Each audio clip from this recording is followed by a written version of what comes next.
beginning. Welcome to the Grief James podcast. My name is Sean Ram alongside Dr. Joshua Black. Welcome everybody to the show. Happy to have you and happy that you're here listening to this episode. And again, we just want to give a shout out to all the listeners, everybody across the world who are listening and taking the time out to lend us your ear for this podcast. And it means a lot to us, and it also means a lot to our guests. So today we have on with us Donald Knight, and he is an ordained independent Catholic priest, dreamer, and light worker who makes his living as a software test engineer by day and light worker spreading God's light, love, joy, and hope by night. His grief journey began at the age of 10 when his father unexpectedly passed away, and his mother took him and his three brothers on a journey of finding a church home and getting baptized. The event of his father's death set him on a path of faith, spirituality, and seeking the divine. He is a host of a podcast, Spei Lumina, Lights of Hope, which is a podcast of praxis, helping people take the negative news cycle and utilize imaginal prayer to be lights of hope in an often hopeless world. You can find out more about Donald at www.angelsofthenativity.org, on Facebook at Spei Lumina, and on Twitter at Spei Lumina. Donald, welcome to the podcast. Thank you for having me. It's been fun communicating with you through email, and I think it's amazing how we met just by you listening to, I think, one of the interviews I did on a podcast, and then you shared your own dreams with me, and I thought it was just amazing. And I'm glad we finally get to talk in person because you've been a listener of the show, and I want to thank you for that. Oh, you're welcome. Yeah, I just, when I heard you, I think it was on Patrick Keller's podcast, that I was like, wow, this is some great work that you're doing. And I had dreams, like I shared with you, as a young kid when my dad died at 10, a few months after he died. And I'm sure my mom must have just thought it was the active imagination of a 10-year-old, so. Yeah, I guess we'd start there. So for you, do you remember the times before your father died? Do you have a lot of memories of your father? Yeah, I do. I mean, I think that when you lose a parent at that young of an age, one of the, I guess, silver linings, if you look at it that way, is that you get your father is still the hero that a 10-year-old puts his father up on the pedestal to be.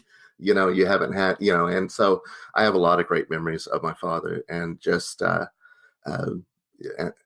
things like that. And just the last few days before he passed, and just how you sometimes wonder, because of the events that happened, did he know it was going to happen?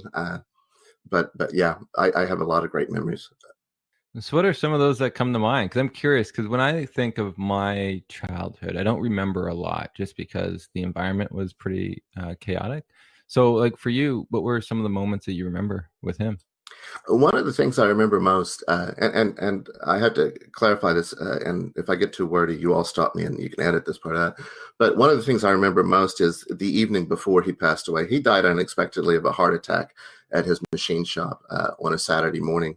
But the evening before he passed away, we went out as a family, and I wish I had known that it would have been the last time that my three brothers at home, and I would go out as a family with my mom and dad. And then we went to a high school football game. My oldest brother was a freshman at the high school, and it was the first high school football game we had gone to. And so it was just all these memories. And I remember wanting, I know it may sound silly, a caramel apple. And usually my dad would say, oh, you don't need that junk, even back in 77. But he actually bought my twin brother and I a caramel apple. So I have kind of those little events. And then the next day, we had my twin brother and I both played football. We were in 5th grade at the time. And we went to see, with our football team, we went to the Oklahoma State versus Florida State football game. And it was when we got back from the football game with our football team, we drove with our coach and his son, that my mom greeted us at the door. And she said, I'm worried about your dad because he hasn't called me all day. And this is back before cell phones and things. And then I went to take a nap, and I think I kind of let that become a way that I dealt with stress or worry in life is taking a nap. But when I woke up, that's when my aunt had gone to my dad's machine shop, and they had found that he had passed away. So, Oh. Wow, that's crazy. And like, so how did he die? Did it was just something internal, or did something happen at the machine shop?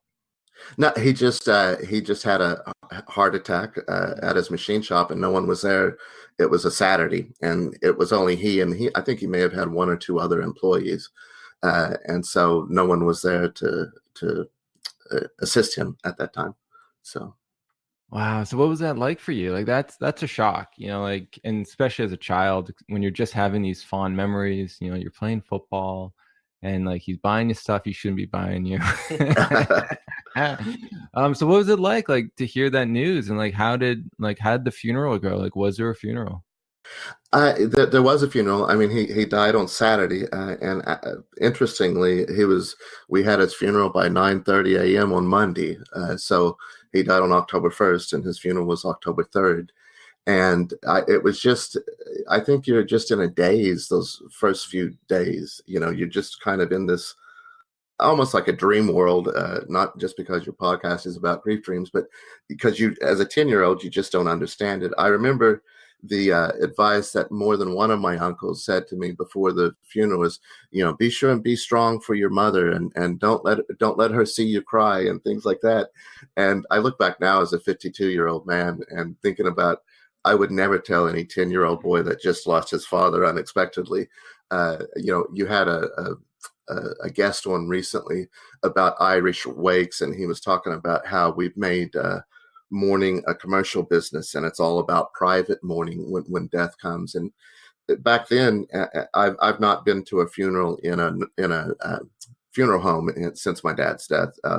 I've been to many funerals as a priest and as a seminarian studying to be a priest, and just members of various churches.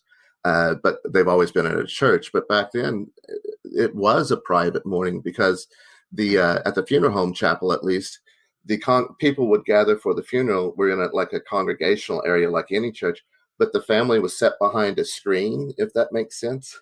And there was enough seats for like 30 or 50 people to where the people gathered for the funeral in the main area couldn't see the family mourning. And so I can remember just being shocked. My mom, she was strong throughout it all. My twin brother and I were strong throughout it all. And then this woman came up at the end of the funeral, and she's like bawling her eyes out and everything. And I can remember asking my mom, "Who's that?" Because she touched my dad, and I didn't ever get that close to the casket that I remember. And my mom said, "Oh, don't worry, that's your dad's ex-wife, Jean." And I had older brothers. I have two older brothers, and we just never had met, or never really had thought about my dad's first wife, before, because we just never, in the 10 years up until he died, family gatherings never included her and my father. It was either my dad there or I guess her there. So, but yeah, it was just kind of a surreal experience, to say the least. So That's something that definitely happened sometime, especially back in the day where, people just kind of were told, be strong, or especially men, be strong, don't cry. I mean, I had that vibe growing up a little bit as well. Maybe not as much with my immediate family, but definitely external forces, society on a whole. And it's unfortunate. That's just the way it is, and that's the way those people were. I think we've come a long way since then, but uh, that's that's very interesting. I liked hearing a little bit more about the different the funeral process. Is that a Catholic thing where there's that screen? Because I've seen that in an Orthodox church, kind of. But I'm not really sure too much about Catholicism. yeah, I haven't seen it in a Catholic funeral before. This was at a funeral home. We weren't raised Catholic. I converted to Mm. Catholicism in college, but yeah, I, I haven't. I've only seen it at a funeral home. At the funeral home, I don't even know if they still have it set up like that. I haven't been back there since in Might have just ages. been something that kind of people picked up along the way and decided that was a good thing.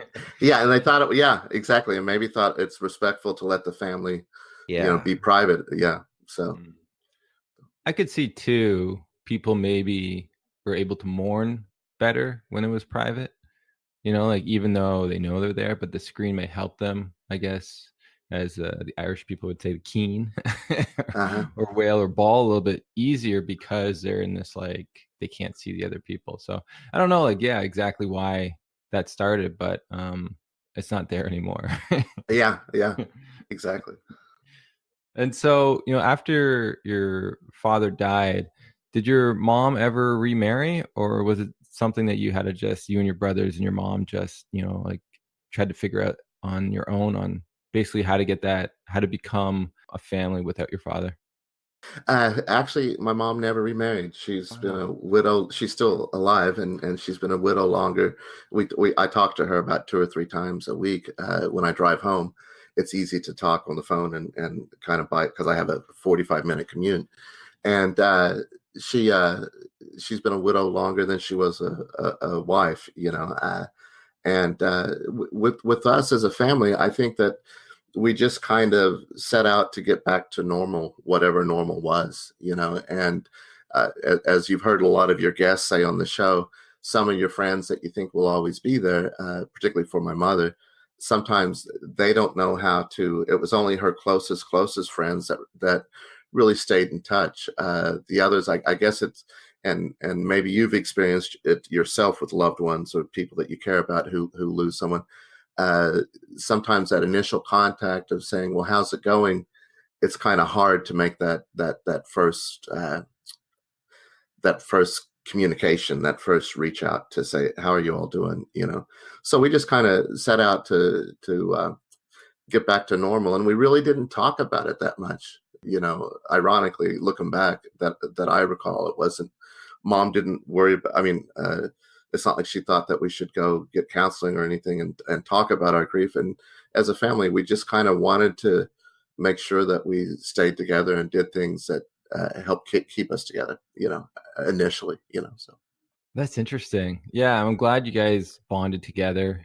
And even though you couldn't share, you couldn't talk that much about it, there's still something that I think is remarkable about your mom to be able to have 4 kids and continue to, help the family survive. And I'm guessing she worked, and I think it's interesting too. She didn't find, I don't know if she wanted to find another partner, but what were your thoughts on that? Like, in the sense of looking back now, did you want her to find one? Because I know, Darwin Dave, I know you're listening.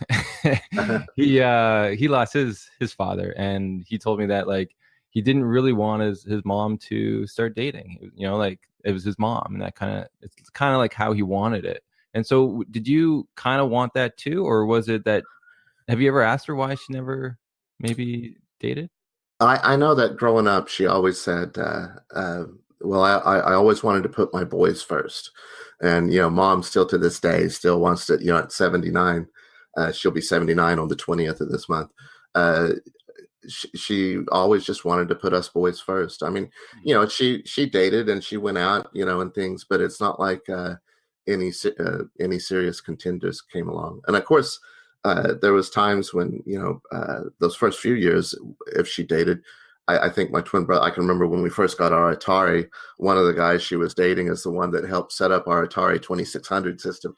So I mean, there was there was that particularly with my twin brother and I. We were the youngest that wanted more of a father figure around. I think at times, my older brothers are well into their teens, and that's not to say that their grief was easier for them because they're in their teens. But I think when it came to wanting mom to be married and to have a partner and things like that, I don't think they needed that father figure that my twin brother and I perhaps were yearning for at certain points along the way. So. Yeah, I would imagine, and this is something that Darwin's actually mentioned before, and you mentioned it, you alluded to it as well, is that at that age that your father passed away, you kind of had this hero image of him, an idealized kind of image of him, which happens to young boys and young girls, at that age for sure.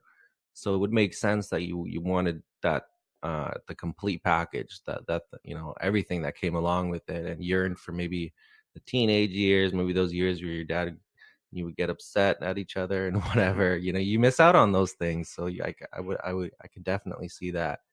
And it's very interesting because that's something that Darwin mentioned as well. I can remember when my dad was alive. I have two brothers. My dad was 14 years older than my mother, so he had a family before he met my mom. And so I can remember that my niece and nephews would be over, and they were only like a year younger. A year younger than me, and one's 2 years younger than me. But when we were kids, having them over, and I can remember knowing that my father was older than most kids' fathers, and thinking, "Wow, Dad's going to get to see my older brother's kids, but not my brothers. My brothers from his mom, my mom, and he." Kid children grow up, and so I can remember even as a 9 or 10 year old thinking things like that because Dad was so much older than Mom. So Yeah, absolutely. Did you actually, on that note, find any kind of male figures to look up to, or that father figures around you in your family? yeah, we were blessed to have my older brothers. I have my older brother Tom. Definitely stepped up to the role of not really trying to tell Mom what to do or us what to do, but just making sure that my twin brother and I got out and did things. My mom didn't drive, so when Dad passed away, and we lived out in the suburbs of a town, a city in Oklahoma. When my dad passed away, Mom would have to rely on friends or my older brother, who was only 15 at the time, didn't turn 16 for 5 more months after Dad's death to get his license. But she'd have to rely on friends or my brother to take her to the store or to work or what have you. So I had an older brother, Tom, that was really great at making sure my twin brother and I did things and got out, and he took us to the stock car races and things like that. And so he was always there to talk to if we needed anything to talk about. So. Yeah, it means a lot for sure. My even though my dad didn't pass away, it was nice to have an older brother. I have an older brother who's 4 years older, and I have a lot of fond memories of him taking care of me. And he was the good one, I was the bad one. So I would take his car and go on joy rides, and he would cover for me, or I would just go out, sneak out of the house, come back late, and he'd be there to cover. So I used him a lot. But yeah, it definitely helps, and it's just another support. It makes you feel like you're not alone, and there's someone who's kind of maybe done certain things, and you can always, if you're unsure, ask them about it, and they can give you an honest answer. That's for sure. Yep. And so I'm curious, have you ever had a dream of your father since he died? I've had multiple dreams. I would say they kind of slowed off as I became an adult. But the first one I remember having was probably 3 or 4 months. It was before we found a church home, and so it was before I was baptized on April 2nd in 1978. But the first dream I had, I mean, it was just I was walking along this street, and I looked up and I said, and it was my dad, and I was like, "Dad, you're here," and it was just uh, my dad was like, "Yeah, I came back just to let you know things are going to be okay, Chopper." He called us. He had a nickname for my twin brother and I. He had a nickname for all of his sons, and my twin brother and I, for some reason, were Chopper. This is back in the days of Harley Davidsons with the long, front. I don't even know what you call Nice. where the I like it. Yeah. yeah, so we would see choppers in driving down the road or what have you, and we'd get all excited. So he called my twin brother and I Chopper, and so but he said, "Yeah, Chopper, I came along just to let you know that everything's going to be okay. Don't worry about anything. Everything's going to be okay." And so that was the first dream, and then I was maybe junior high school. I can remember dreaming, having a dream about him where we're all at the lake. We always had a place at the lake, and Dad was getting ready he's pulling his fishing tackle out of the back of a truck, and my mom's there, my brothers are there, but no one's saying, "Hey, wait a second, you've been gone for a long time." And we're all just excited to have him there, and we're all getting ready to go fishing down at the lake. And so it's sort of dreams like that I've had of my father. So Wow. And so how did you feel having those dreams? particularly after the first one, I can remember just feeling comfortable and at peace, and not worrying about what does the future hold. To hear him say that everything's going to be okay. I think my mom was more anxious after he passed away, and naturally so. I mean, here you are, you're in your early 30s, you lose your husband unexpectedly, and you have 4 boys at home. I can only imagine the anxiety I would have gone through. And so I think she was anxious about things. And so just to have him be there, and I didn't look at it at the time. I just looked at it as just another dream. I didn't see it as I can't say it was a visitation dream because I didn't really touch him or feel him or hug him or anything. And I've had other dreams of people who's passed in my life where there was that, and you're like, wow, you can feel in your dreams, but it was just it's just a great sense of peace, So. It's nice, and I think it pushes on the topic too that children have these dreams of the deceased also, and a lot of people forget about that, and how, say, like for you, it gave you comfort to know that, just to have that peace. And it's like it's hard to really understand why. It's great to see him again, but yeah, it's always a mystery to me on why people feel so comforted after these dreams, because we have so many dreams that don't comfort us. But these dreams are special to people, religious or not. As you said, you weren't religious at the time, and so I think that's just amazing you're able to have that. Did you ever talk about that with anyone, or did you keep it to yourself? My twin brother and I have always talked about our, even to this day, dreams, be it of dad, not of dad. And if we have a dream of a family member, unfortunately, as life went on, there's certain members of my brothers that we stayed closer with and everything. And then there's 2 of our brothers that were completely, I would say completely alienated with, unfortunately. And I think it was their own struggles with themselves, that cause that. But my twin brother and I still to this day will share our dreams, and my twin brother and I had our own. We had the same bedroom growing up until we went off to college, and so we would always talk about things when we woke up and everything. So yeah.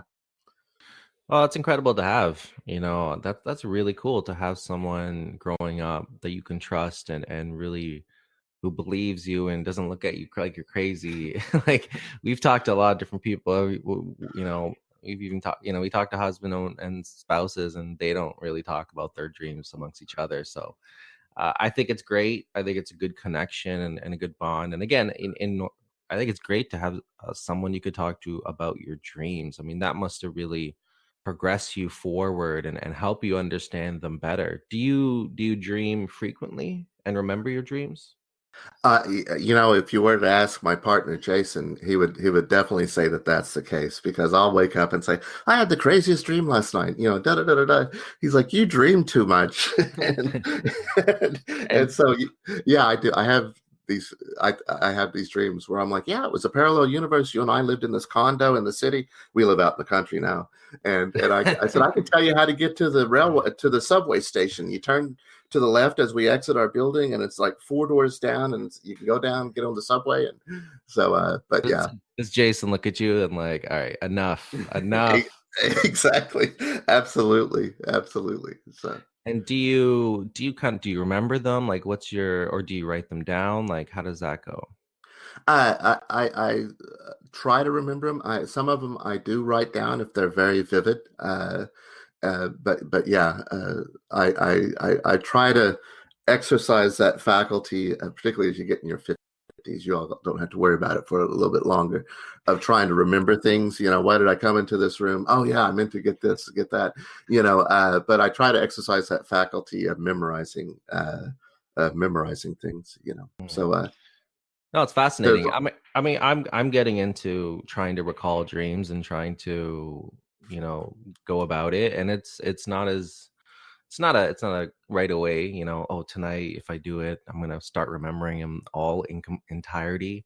I'm kind of slowly working on that, so like I feel like it is getting better, like every time, and every time I have a dream or something like that, I feel like more and more sticks, and I think that's the key for sure. I think the key, and I'm no expert, and Joshua, you're Dr. Joshua, you're a far better expert than I am. But I think the key is to remember those images that really speak to you in your dreams, and to remember how they make you feel. And perhaps it's through remembering that images and how you feel that you can somehow be transformed in how you respond and act in the waking life, if that makes sense. So. Yeah, so interesting. So what is like, so how does your and your brother's ideas of dreams, how does that compare, like, now that you've, because as a child, I guess you just like, you share your dream and you laugh, whatever. But how do you understand dreams now, being sort of, ordained minister versus maybe what you thought about prior? I used to just think when I was young, I used to think that dreams were just, your fantasy, things coming up out of the blue. And then as I got older and in college and in seminary and doing work and working on my master's in theology, I thought, okay, you're just kind of you're taking the things from today that you didn't process or recognize you needed to process, and they're replaying in your head. But now when I look at my dreams as an adult, I think that dreams really do have a way of helping us truly be transformed in how we act. Perhaps we're too narrow-minded and we would never, like if you were to have known me when I was in seminary with the Roman Catholic Church back in the early 90s studying to be a priest out on the East Coast here in the United States at a very conservative school, I would never have believed in the divine feminine. I would never have believed that women should be ordained priests, because that was what my church taught, but as I look now and some of the dreams that I've had where there have been these divine feminine figures and things that show up and there's healing that occurs and there's things that go on, I see I see the world differently, if that makes sense, as someone who's had more experience, so I don't know if that makes any sense. I apologize. Yeah, makes sense. It's good. Like, and that's sort of like curious about it. Is it how it changed over time as you became more mature, more of an adult, or learned more things? Your ideas of dreams change. I think that's very interesting. I hear, like, I talk to pastors a lot, and a lot of them, there's always these mixed feelings towards dreams when it comes to Christianity. And I'm always curious about that because a lot of the stories I've come to read was like Joseph and Daniel, and even Jesus's father had dreams, and they've all been like very positive moments that sort of God communicated with people. But yet a lot of the church sort of, I don't know, demonizes them or just puts them as unimportant. I think that's an interesting thing. Would you ever taught about dreams or how to talk about dreams in seminary school? Uh, no. The short answer is no, I wasn't. But I think you bring up a good point. I can remember as I talked to friends of mine who are still Roman Catholic priests and things like that. There is this concern, I guess, that it's more of a privatized vision and experience of something. And I guess they're more concerned about the dangers of that privatized, for lack of a better, inspiration from God, that private inspiration, when inspiration should be more for the community, if that makes, so I think that's their focus. But I think that we can still learn from it individually. It's not like I guess their concern too is if you look at some of these cult leaders throughout history, uh, be it like James Jones down in, forgive me, my mind's a blank, but if you look at some of these cult leaders, I guess there's concern over, okay, well, if there's private inspiration, then you could lead people astray, But I think if you focus on that it's more about your message being one of God's love, God's joy, God's light, and that it's not just for this particular group of people, then I think that's how I kind of balance it out, if that, so. Yeah, no, that's very interesting. That's an interesting idea. And that's something that, look, we're kind of investigating as we go along into different cultures, different religions, different themes that kind of pop up in a lot of Christian faiths and mostly Catholicism. Kind of the onus was to put on, well, come to the elders, come to the leaders, and they'll help guide your kind of spiritual journey, and they'll help guide your personal direction, like, which is that public kind of spirituality you talked about. And again, I'm just theorizing over here, but yeah, just it's something that I think we enjoy learning about, but it's very interesting about where that idea came from, because, like we've already said, in the Christian faith and a lot of other faiths, there's a lot of dream talk. There's a lot of, prophets or just people, individuals touched by God who have these dreams, and mostly positive. So it's very interesting of where we might have picked that up. Maybe it's something we added as humans. I'm not sure. Yep, and I think that's the key point: is it positive? I can't imagine that we would be called to do something destructive. So I think that's, hopefully people who are paying attention to their dreams have others to share that with. And I still have a spiritual director that I see regularly and meet with, and I think I don't know that everyone thinks that way, but hopefully everyone has someone else to talk to help them. And when these dreams, these inspirations, these whisperings, I think oftentimes Spirit whispers to us and motivates us in that way. When they're for the constructive, I can't see that they're anything wrong. But if it's destructive, then I would say, okay, let's look at that further. Let's question that, see where that's coming from. So. Yeah, and we just me and Joshua were listening to this podcast the other day, and it was about medicine in the 1800s, and a lot of things were misdiagnosed because they just didn't know what the people had, what their whatever it was. So someone who maybe has a delusion of some sort, maybe schizophrenia or whatever, has a different illness. A lot of times they were just diagnosed as like, oh, this person's a witch, or we gotta kill them or something. And so I think on that note, I think moving forward, and even in today, we just don't completely understand, or the purpose of dreams is still being kind of investigated fully. We know certain things, but like fully, I think those things are being investigated. Obviously the work that Dr. Black's doing, but I think moving forward, we're going to have a better sense of it. And I think it'll alleviate a lot of the fears, because if you don't know about something, you fear something, you stay away from something.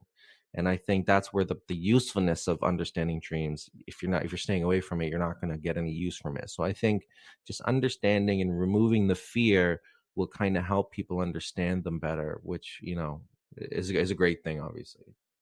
Absolutely. Yep. Yeah, because all my past so far, I've had certain pastors basically tell me the work I was doing was the work of the devil, and I needed to stop. My own family, when I was younger, thought like these dreams were from the devil, and then I've had people at my talks who said that their family said that these dreams they have of the deceased are just the devil in disguise. And it's just interesting that like people are promoting this, like the fear of this, even though the dreams are having are very loving and positive, sort of like the dreams you had of your father. And it's surprising to me, but somewhere down the road people became very afraid of these dreams, and it didn't fit with their, I guess, the way the world works in a way. Absolutely. And so that's why I love doing the podcast, love talking to people and just raising awareness, saying this is something we can talk about and we don't have to demonize it so much. Like there's a lot of beauty in here that are helping people in the grief journey. And you said like if it's inspiring you to do more and to feel better and to feel and almost regain your faith at times, then how is that a negative thing? And so, I'm glad you're on the podcast to talk about this stuff, and we get to share a little bit about our experiences, working with some people in religions. Yep. Well, thank you. Yep. And so for you, was your brother's dreams, just last on the topic of dreams, was your brother's dreams, were they comforting to him that he had of his father or your father? Yeah, they were. For some reason, I don't remember his. It's kind of interesting between my twin brother and I, and forgive me if I go off on a tangent, but the day of my dad's death, we both remember it completely differently. And I remember it that Dad wanted to take us to meet the bus to go to the OSU football game. And we went with our coach and our coach's son, who was our best friend at the time. And my twin brother remembers it that Dad took us. And so I don't know which one is true, but I don't remember his dreams, but we both, when it comes to talking about that day, we both kind of have a different sense of reality of what really happened. But yeah, for him, they were comforting. And I'll get a text sometimes at 2:00 in the morning saying, I just had a dream about Dad, and so it's kind of cool that we have that kind of relationship where it's like the two girls that are cousins that you had on recently that do that So Dreamy podcast. Mhm. I just admire the fact that they are able to, for one thing, a few of my cousins am I that close to, and I have a bunch of them, but just that they're able to talk about these things and talk about each other's dreams and their cousins' dreams and things like that. So, but yeah, so. Yeah, it's a fun little thing. I never had that opportunity with I have 3 siblings, and they don't care about dreams at all. So still to this day. But yeah, I kind of, that's something that I love, is being able to talk about dreams and share those dreams with people, because it is that you feel safe and secure to be able to talk about a lot of the strange occurrences that are going on in your mind that a lot of times, like we don't get a chance to. I think it's just freeing. It's freeing to be able to share stuff that usually is kept a secret. Thank I'm you. curious. You did mention something about your aunt. What was a dream of your aunt that you felt was different than with your father? Remember you said you were touching her or something. My Aunt Frances was really important to me. She and my uncle lived in the same town I went to college at, which was about 60 miles away from where I grew up. And when my partner Jason had osteosarcoma, he survived it in 2011. My Aunt Frances was a survivor of colon cancer, and I can remember talking to her on the phone and just saying, "Oh, it's cancer, Aunt Frances, and I don't know if I can take care of Jason. I don't know what to do when he goes to chemotherapy." And she was very. She and I drew closer. Up until that point, Jason and I had been together in 2011. We'd been together about 13 years. Up until that point, Jason didn't have a name. He was, because my family really struggled with, I think certain members of my family struggled with having, I don't want to say that there was some rejection, but there was some that really they loved me, but yet their faith told them that, being gay is wrong. And so up until that time, Jason didn't have a name. It was just that man I lived with, and so when I shared with her how worried I was about Jason undergoing chemo for his bone cancer in his left leg, she said, "Don't worry about it. Just remember the brat diet." And I guess that's what, when you start chemo at hospitals, they recommend the brat diet, which is bananas, rice, applesauce, and toast. And so she said, "Don, you can take care of Jason, and the two of you can get through this together. I know you can. I got through mine." And so it was just kind of support like that from her as Jason went through chemotherapy that summer that really drew me closer to her. And shortly before that dream, I had a dream of being at my aunt's house, and the house that she and my uncle built, and she was noticeably absent. I think I shared this with you in one of my first emails to you, Dr. Black. The she was noticeably absent, and in the dream, I'm with Jason, and I'm telling my cousin and my uncle, I'm like, "Yeah," I said, "it's so great to be here. I tell Jason about your house and about Stillwater and everything." And my aunt's noticeably absent, and my cousin says, "Well, it's a good thing you're here, because tomorrow's my birthday, February 12th." And tomorrow, when I woke up, wasn't February 12th, but in the dream, that's what she said. And I was like, "Oh, really? That's Jason's birthday too." And when I woke up, I was like, "Well, wait a second. I know Jason's birthday is not February 12th," but that was one dream that I wrote down. And this occurred in 2007, this dream. And so so I can remember when I was journaling about this dream and my aunt being noticeably absent, I'm like, "Well, is this a premonition of her death? My Aunt Frances's death?" And so Jason got his cancer, and he had his leg amputated eventually in 2011. My aunt, right after Jason's, he overcame his cancer through treatment and amputation. My aunt's cancer came back, and she would, and it got to be where it was non-treatable, and eventually she would pass on, and she. She died on February 12th, 2013. So, granted, I don't know if this dream was a premonition of her death or what, but it was the same day as the day that was mentioned in the dream 6 years before.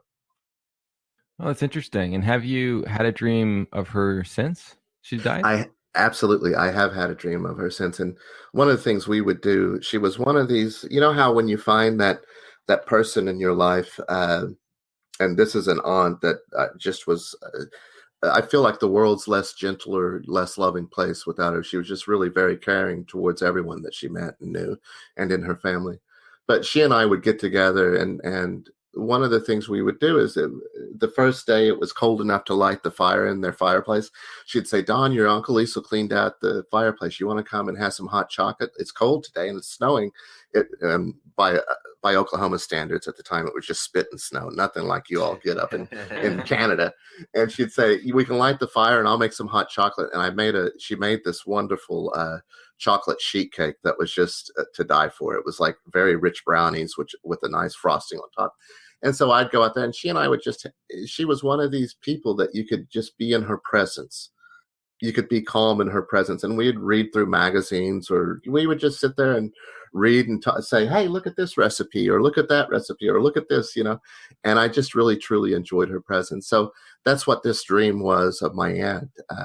It happened about 2 years after she passed, and she's dressed in this pink blouse. I don't know that I ever saw her in pink, but she was beautiful in pink. We're sitting in her living room, and it's almost like I'm in college all over again, because I'm sitting there and I'm reading, and we're just sitting there talking about things and what's going on in each other's lives and everything. And I get up to hug her, and I give her a big hug, and it was there that I was like, "What? You could." It wasn't just that. To me, that was a visitation dream, and I may have dealt with grief as a 10-year-old boy, but in terms of losing someone really close to you, and that's not to take away from any other aunts or uncles that passed between then, but she was really close to me. I didn't have to deal with grief for almost 40 years, if that makes sense, And so her appearing in that dream, it really brought a lot of peace and solace, and just settled my concerns over grieving as an adult now, So I'm curious. So why did you get into religion? Because you said your mom baptized you right after, or your mom went to the church soon after your dad died. Is that correct? Yeah. Yes. Okay, So yeah. I grew up in Oklahoma, and I don't know how Canada is laid out when it comes to religious denominations and things, but Oklahoma is considered kind of like the heart of the Bible Belt, as are Texas and other states in the United States. And so when my father passed away, the more fundamentalist Christian denominations are really concerned about, are you saved? And so when my father passed away, my mom was worried about if something unexpectedly happened to her. She wanted to make sure that her boys were saved. And I'm not trying to belittle that notion. I mean, my belief is that when Christ died on the cross and his arms are wide open on that cross, all of creation was transformed in that act on the cross. So I don't think it's an individual, are you saved? Are you not saved? Like some fundamentalist traditions are. But so my mom wanted us to be baptized just to make sure that should she pass away, all of her boys were saved. We would get together for family gatherings, and I don't mean to go on. I'll try to slow down and stop. But there would be questions that came around. Well, we don't know if George was ever saved. That's my father.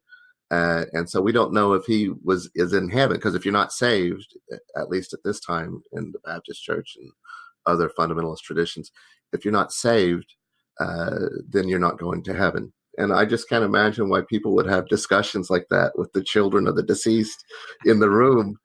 You would think you would want to comfort them and say, but God's grace is overpowering for all of creation. God loves all of creation. But no, these were the talks that would go on in my family. So that's kind of what prompted my mother to make sure that we had a church home.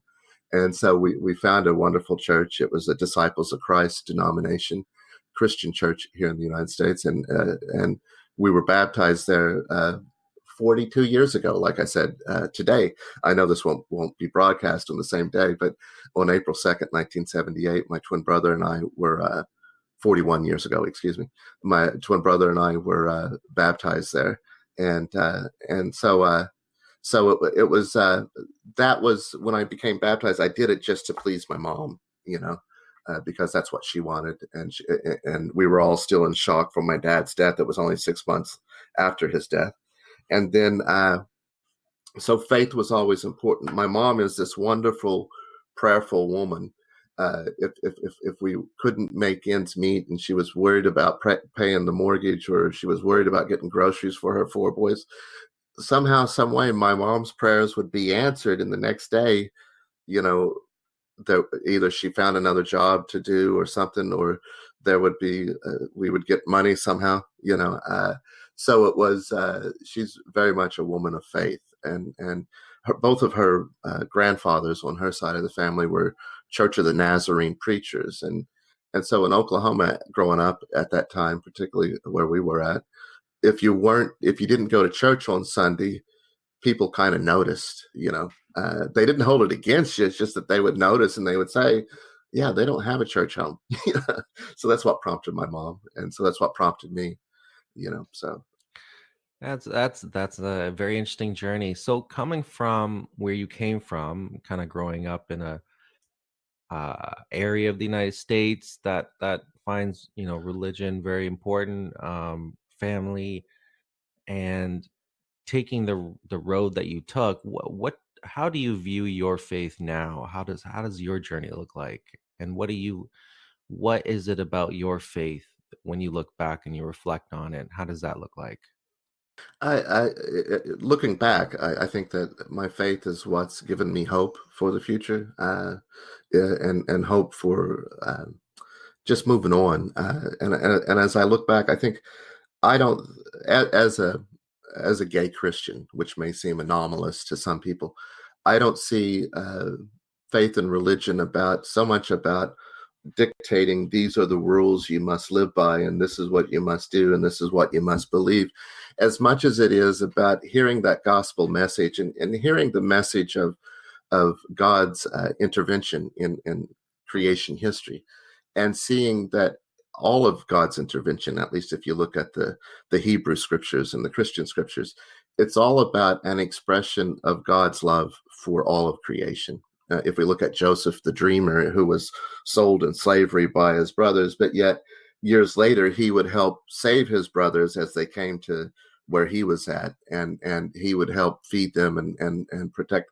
So all of this intervention of God throughout salvation history, it is one of a loving presence, of a life-giving presence. It's not one of judgment and damnation, like perhaps some of the other denominations have focused on throughout history, if that makes sense. So Yeah, that's a very beautiful thought about it. It's a warm and a very enriching way to look at religion, look at spirituality. And that must have been difficult, kind of being gay, first of all, in the South, and then being a gay minister in Catholicism. I think you got a yeah. double whammy right there. Well, I didn't come out of the closet until after I left seminary, and I hated that side of me growing up where I did. I mean, I grew up in Tulsa, Oklahoma, which is where Oral Roberts was, and so you're in the shadow of Oral Roberts' empire and everything, and so it was only when I was almost 30 that I came out of the closet and learned to accept myself as God made me, and realize, and it was at a chapel, the Franciscan chapel in the Prue Center in Boston, that before the Blessed Sacrament, that I was praying to be normal, quote unquote. And then I this might sound crazy, or it's not like I hear voices or anything, but in my heart of hearts, I felt God say, but I love you, you know? And so I do think that I just, for me, my journey of faith is perhaps what saved me from not falling into that trap of continuing to hate myself because of who I knew myself to be. And I knew I didn't choose to be this way, that I was created this way. But it's not all of who I am either, if that makes sense. So. Yeah, I love the way you put that. I think that's a great message, and there's a conflict there, and you saw that you have to love yourself and how God made you, and like you said, and that's kind of like the opening in that door. And in faith, in faith, there's a lot of, it's not going to be a smooth ride all the way. There's a lot of bumps and along the road. I was visiting a uh Orthodox Christian monastery 6 hours south of Canada, in Amherst, New York area, actually very close to Vermont. Okay. And yeah, there's really cool guys. They're all monks. They've all been there 30, 40 years. And I was surprised. There was a monk there who I was talking to him, and he said, "Yeah, I'm currently atheist." And we kept talking, kept talking. He's such a brilliant person. We were talking about dreams, talking about different types of dreams he's had. But he kind of expanded on that, and the main message I got was that there's different, you have different feelings and modes and struggles in the faith alone, and sometimes you have to sort those things out. And for him, it was a matter of, he's here, he's been in the monastery, he's been a monk, and he had different faiths at different times, but this current state that he's in, he's discovering what it's like to be an atheist for him. But I mean, it just, for me, that was really fascinating, because I never would have imagined that. But he was a man who I think he was from Boston, is from Boston, grew up probably in the same time that you were going through seminary. He was going through it too, and he had just seen different things, and he was even in touch with the native culture, Native Americans, and he was talking about their dream stuff. But that's for another podcast. But yeah, just, it was really interesting for me to hear that, because I was there, and I'm like, man, I thought everybody was super religious here. But he's like, no, everybody has their thing, and we're all different. We're just like regular people where you come from. So that was really fascinating. Absolutely. I think that we've lost a sense of that. If you can imagine early Christian church, right after Christ died, and just the diversity of people that were touched by that whole event. And if you think about that 2,000 years later, even if you didn't believe in Christ, who he was, like I do as a Christian, but just to think that 2,000 years later, we're still talking about Christ, we're still talking about Jesus and the work that he did. And just, you can only imagine the diversity of people that his ministry would have touched, and the disciples would have touched.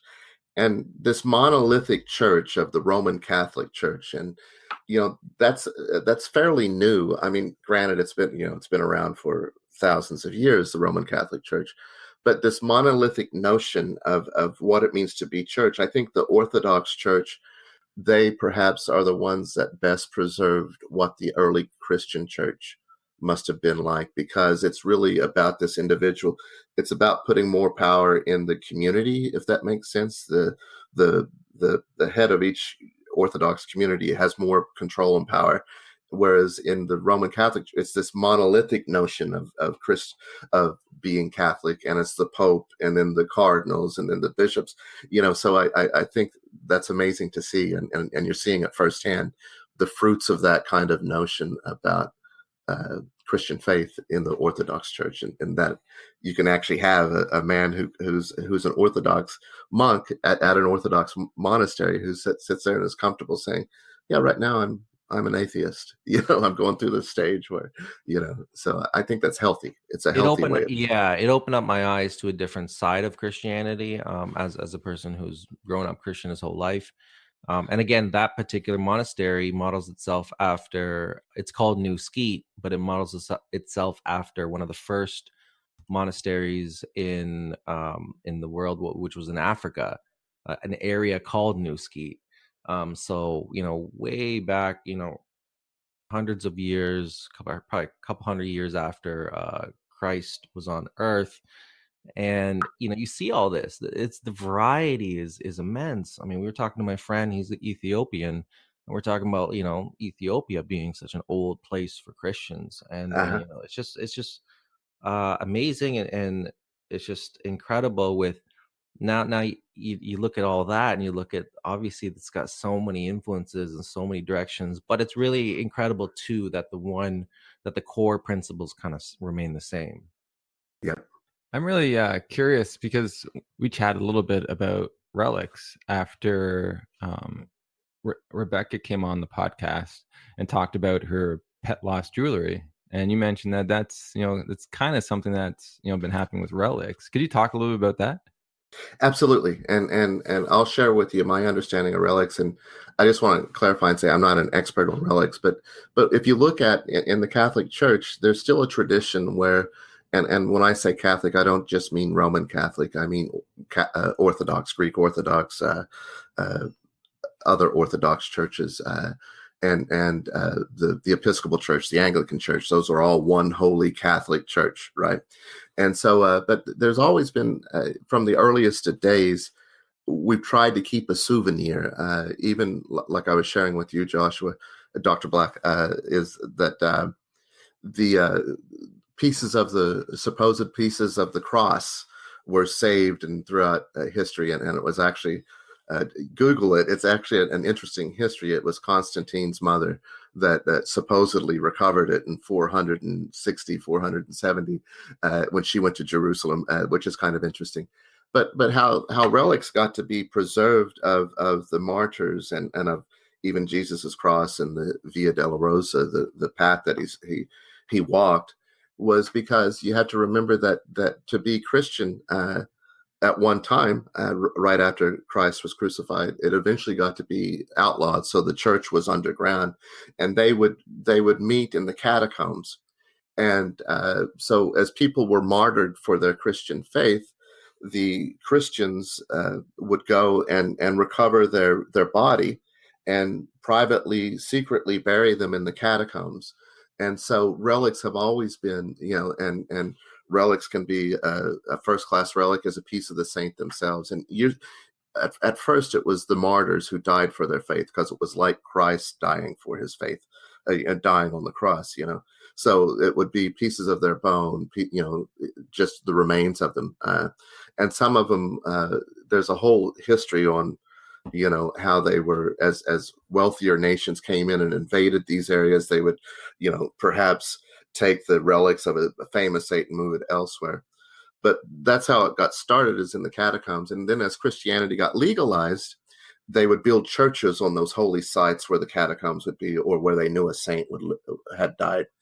And eventually there would also be, and in Vatican II, which, the Roman Catholic Church, that was that major, latest, most recent of modern times council, the Second Vatican Council in the 60s, they preserved every Catholic altar actually has the remains of a saint either in the altar stone that's on top of the altar, or they will have relics of the saint in a kind of a shelf underneath the altar. The public can't see it, but it's done to commemorate that great sacrifice. Now it can be it can be the remains of any saint known for their holiness, not just a martyr who died for their faith. But that tradition is carried on. Just like I don't know how you were. I mean, for me, with my father, I can't remember that there was an article of clothing or anything that I wanted to preserve of his.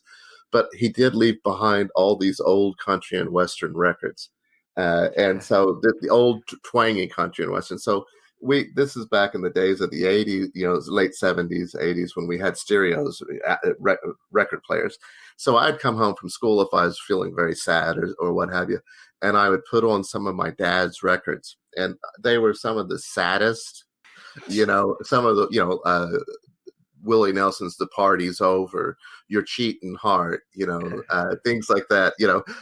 Patsy Cline,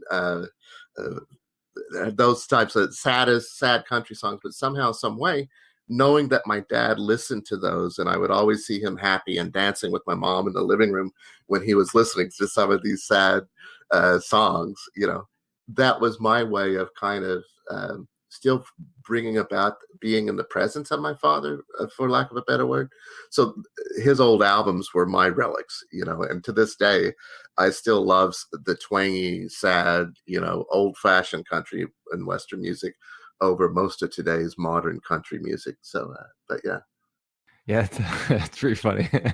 But yeah, I remember when you first told me that, I was like, oh yeah, like I never really connected the dots in what she was doing and with pets, and how that's more almost more socially acceptable than if you had like human bones or human hair in like a necklace today, like, but back then, like that was a thing. Like that was the norm. Exactly, and it's still, I mean, it's still preserved to this day. I mean, if you go and build a new church, the bishop's going to come and bless the altar, and one of the things that they're going to, he's going to come and consecrate the altar, and one of the things that they hope to have, I don't think that they consecrate an altar that doesn't have a relic of a saint in it, at least in the Roman Catholic Church. I'm no expert on it, but I know that that's, you know, a lot of times if you talk to a church historian, go to the nearest Catholic church near you and talk if there's a church historian there at that parish or what have you, and you'd be surprised to know that they actually have a record. Oh yeah, the relics that are in our altar, or at least here in the United States, and I'm assuming it's even in Canada and elsewhere, the relics are of such and such. And usually whenever they consecrate a church and they hand out the little flyer and they're talking about the various artwork and stuff that was done in this new church, that's one of the things they will mention is who the relics are of the saints that are that have been preserved in the altar. And you're not supposed to sell relics, but you and I can go out to eBay and you can Google relics of the saints, and there are reliquaries that are for sale with saints in them. But technically, through church law, you shouldn't be. If you can imagine, it's not something that really should be sold. It would be, I guess, how these other churches get it. The diocese or somebody had this relic of a saint, and then as a new church is built, they make the diocese says, okay, here's a relic for that altar. I don't know how that decision's made, but yeah, there's a whole history on that. That's part of what Luther was trying to get out against, the selling of indulgences and relics and things like that, when the church was in the Middle Ages, when the church was so I don't want to say corrupt, but there was some questionable activities going on by the clergy and church leaders, so but yeah. Yeah, no, that's a great point. And I saw that at the monastery I visited. They told me that they said when they finished building that monastery in particular, their parent church had donated some relics, and I forget which saints they were from, but they showed me they had a special case, a special box, and they brought me over, and they're like, this is, a piece of the femur bone of so and so, and this is, a strand of the hair from so and so. And when I went on that trip, it was like a 4 or 5 day trip. Again, I come from a version of Christianity that's not so ritualistic. So for me, that was a new thing, even seeing icons in the church, that was all a new thing. And I really got to appreciate the ritualistic nature and what ritual does, what it can offer you, in the right in the right setting. It can really add to your spirituality and faith and practice. And so that, when on to what you're talking about in terms of the records, that's very interesting. And I think that's an apt correlation, because it's something that can add to your relationship with your loved one who's passed away. That's something that, and so is the pet memorial. These are things that can add to it and foster it, and in a positive way develop that. Obviously you could go negative, but I mean, like, for the most part, seems like a really apt kind of correlation. And I think that, as humans, is maybe that's something naturally we do and we gravitate towards.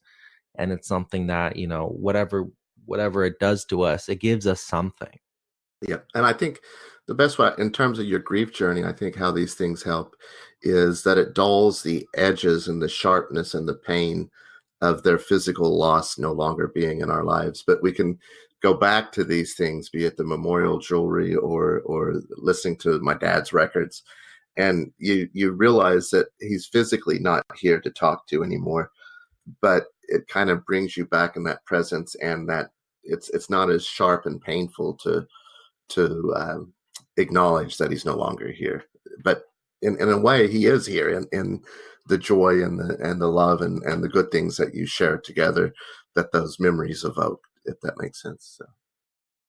Yeah, that's beautifully said. I actually really like that. It's almost like it's easier to get hit by a ball than a sword. Like it's just Yeah. Yeah. Wow, that's amazing. I'm glad you still find moments that you're with your father when you're listening to those records and remembering him and who he was to you and your family and who you grew up to be.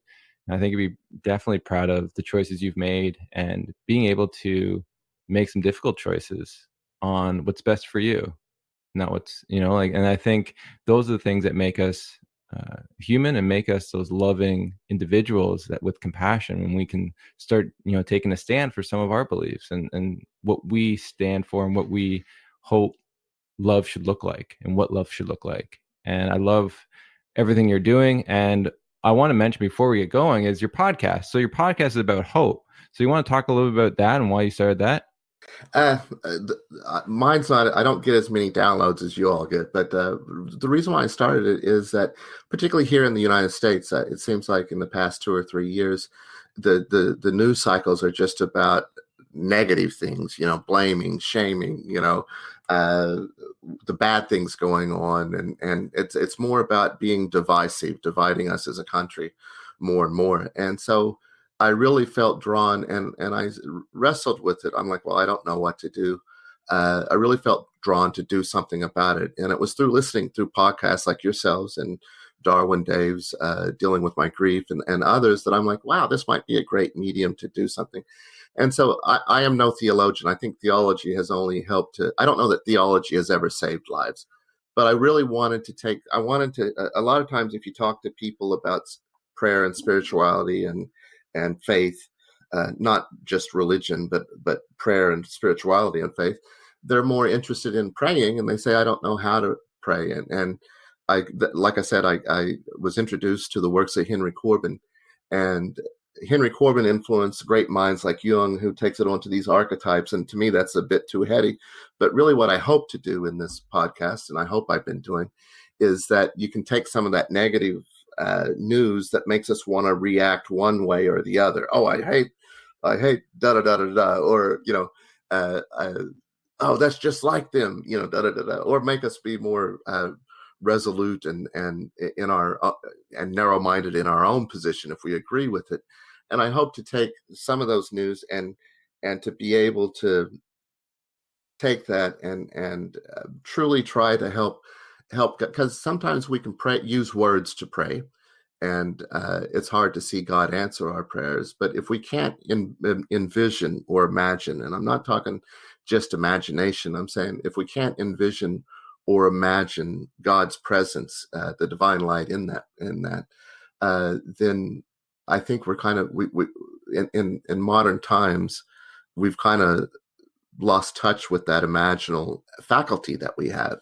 And so what I hope to do, it's not me leading a visionary prayer exercise as much as it is trying to create that space to allow Spirit to inspire and illuminate our imagination with how we are to be transformed by, be it the negative news, but to be transformed in counteracting it in a more light and hopeful sort of way. Occasionally, it can be, I guess, it's probably more sad things. I mean, the last episode I did I was really saddened to hear of the 2 survivors of the Parkland, Florida mass shooting at the high school who committed suicide last week, and then the surviving parent of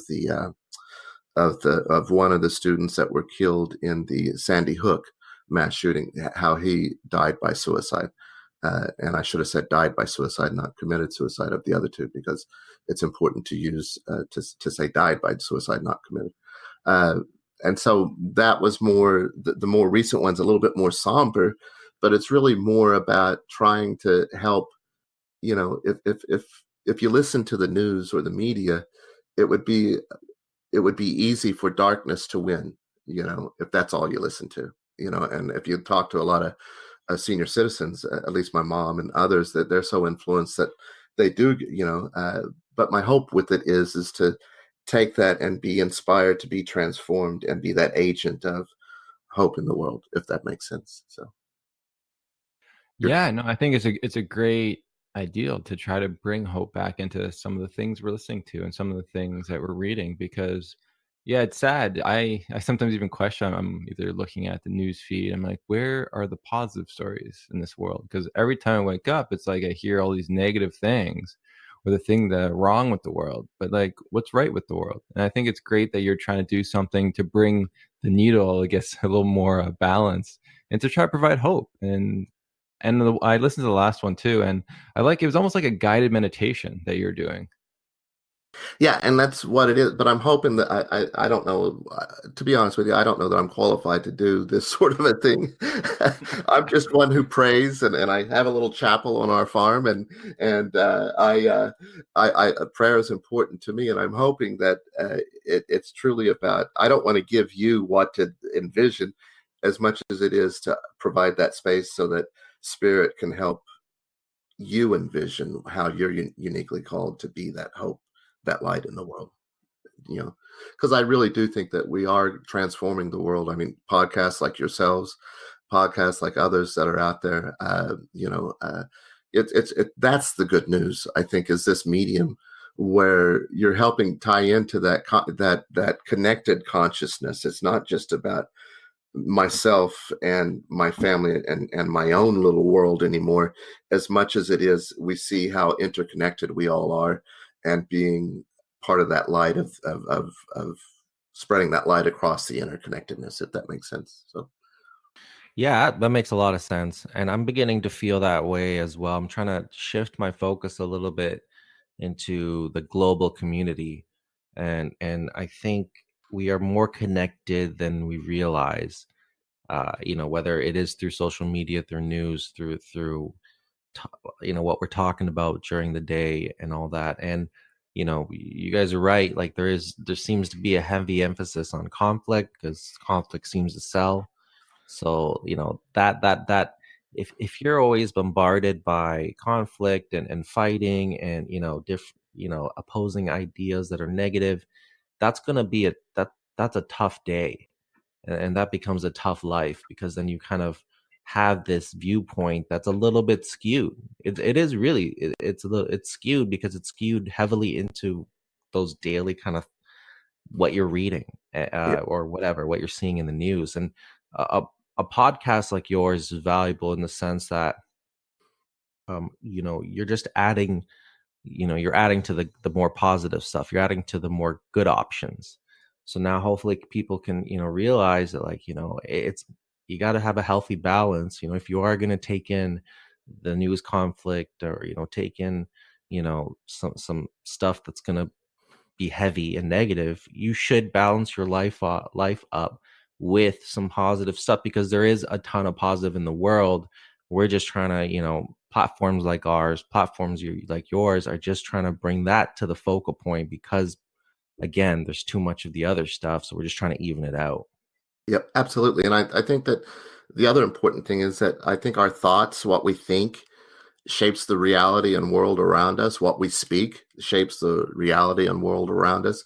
So if we're only listening to and thinking about those negative things, then where does that give room to think about being creative, to think about the divine being in the world? And it is there if we allow ourselves to be that transformative vessel for helping bring about that light. So Yeah, we are just humans, and you got to give yourself a break and realize that, like, y- like you said, the media you take in, the sights and sounds of your day, the thoughts, they're all impacting you, and give yourself a little bit of break. Give yourself positive stuff. Like after we do episodes, after we do podcasts, we feel good. It's a great way to set the tone for the rest of my day. I have a really, generally productive, happy oriented day after a podcast. And it's like that with anything that's good and enriching and going to nourish you. But if I was to sit down and, look at Facebook for an hour, that might set the tone in a negative way. So, it's just conscious decisions. absolutely. So All right. So as we head to the end of this podcast, we always like to ask one question. Do you know what that question is, Don? yes, I do. I was thinking about it last night. It's like, if you could have a grief dream tonight, what would you want it to be, and who would you want it to be with? Is that do There I you go. got? You already asked your own question. I was thinking, I can't imagine any one individual, and so you're going to have to forgive me. When I was growing up, we had family reunions down at my grandparents' place, and unfortunately, my mom and her youngest brother are the only survivors of her siblings out of seven, and my father's siblings have all passed away. So I would love to have one more family reunion down at my grandfather's place, and have my dad's side of the family be there that have passed on, and just be able to enjoy each other's company and talk about the fun times and the love that we all shared, and just appreciate that. Because I think when I was growing up and we would go do it, I didn't appreciate having the family all together, because now we're kind of off in our different areas of the country. So I like that. So it's a huge amount of people. What age would you want them to be? The age where they died, or do you want them all to be the same age? I don't. I would hope that that's a good question. I think I would want them to be the age where they felt the most wondrous on life and enjoyed life the most, and then that way we could all celebrate in our joy. Of that might sound too Pollyanna, but I would want them to be. I saw a picture of my aunt, my dad's sister, who passed away recently. My cousin posted on Facebook, and I was like, wow, she was so beautiful. We didn't know her as a young lady. We knew her older, I'll just say.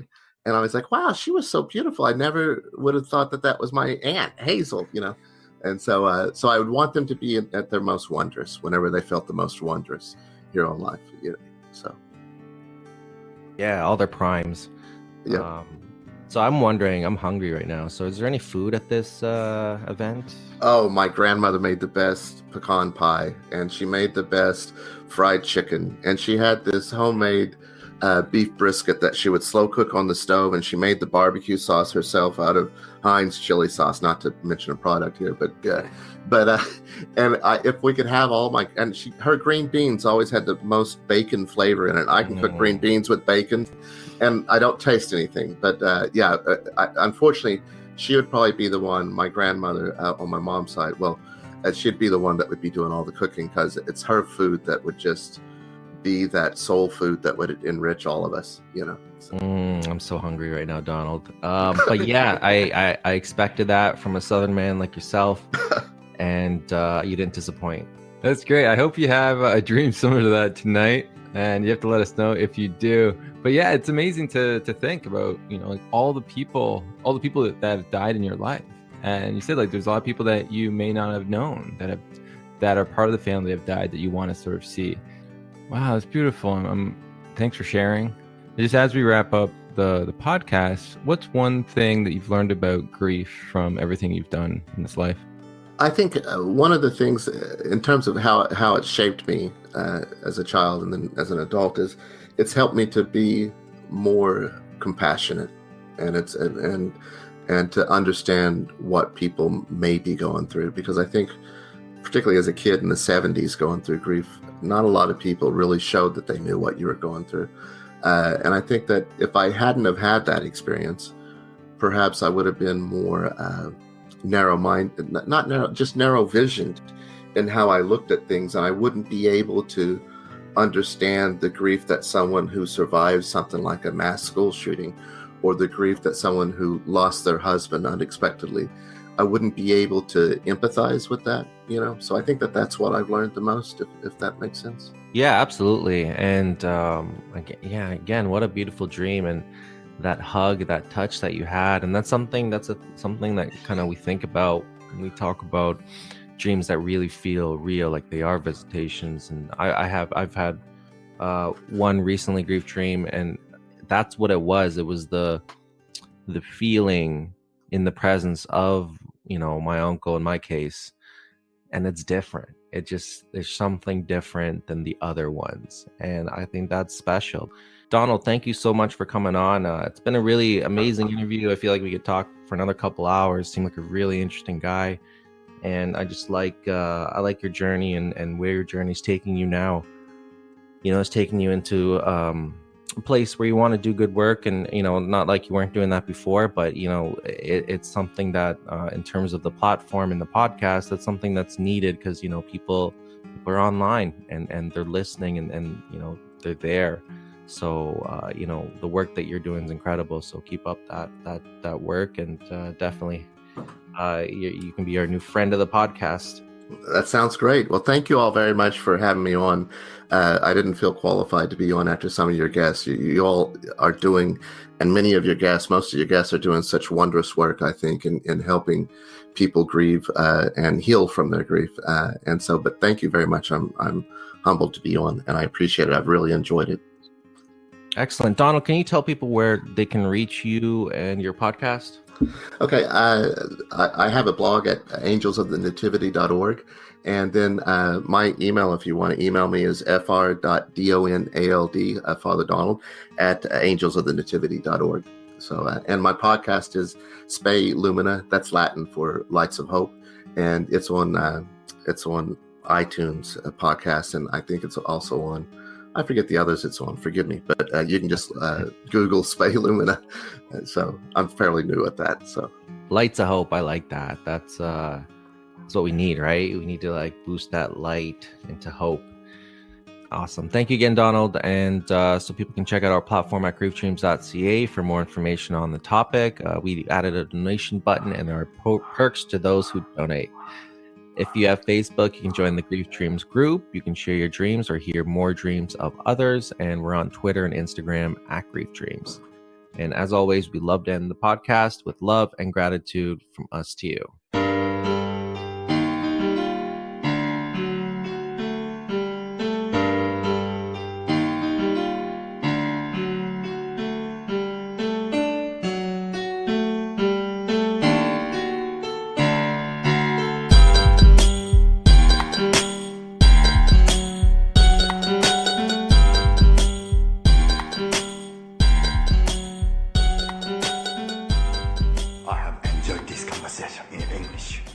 I have questions.